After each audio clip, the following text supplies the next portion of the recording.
What's up everyone? Chicken fillet a la king ang ating gagawin ngayon. It's a crispy chicken breast fillet, drizzled with savory and creamy sauce. Actually, it's a recipe inspired by McDonald's menu in the Philippines. Delicious and easy to make. So let's get started. Let's make our buttermilk. In a mixing bowl, combine lemon juice and milk. Stir until well combined and set it aside.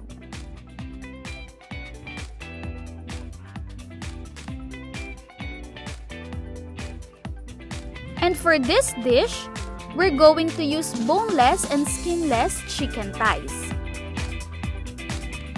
And let's marinate it sa ating mixture for at least 30 minutes.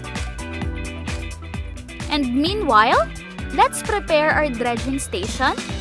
Just mix all the dry ingredients guys on the list and mix it properly.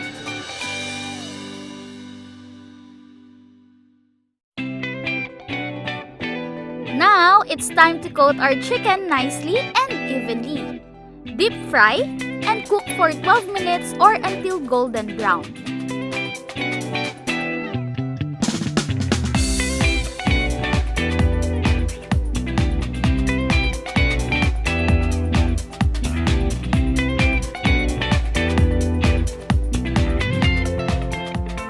Now let's proceed in making our creamy sauce. Just melt butter in a saucepan, add garlic, and saute until fragrance comes out. Put in our white onion until caramelized.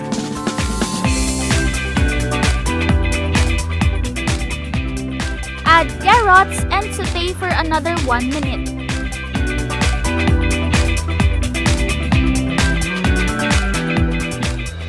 And now, we'll put in all-purpose flour and mix it properly. And then, we'll add milk.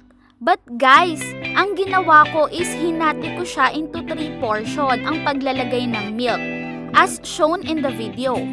And bawat paglagay ko, I make sure na mixed well before adding another milk to avoid lumps in our sauce and to make it really smooth.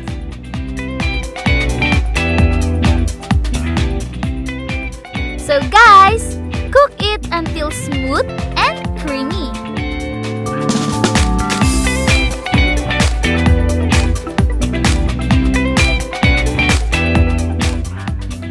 Ready to serve na ang ating chicken a la king.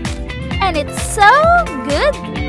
Chicken is so tender and juicy, while the sauce is so delicious and creamy.